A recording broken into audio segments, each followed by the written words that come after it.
আসসালামু আলাইকুম, welcome to my page Rashia's gallery. কেমন আছেন সবাই?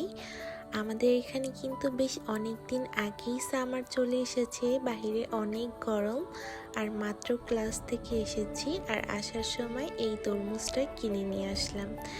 তা এখন বিসমিল্লাহ বলে তরমুজটা কাটবো, দেখবো যে রাশিয়ার তরমুজ কি বাংলাদেশের মতো মধু মধু রসমালাই রসমালাই হয় কি না। যাক, মজা করলাম।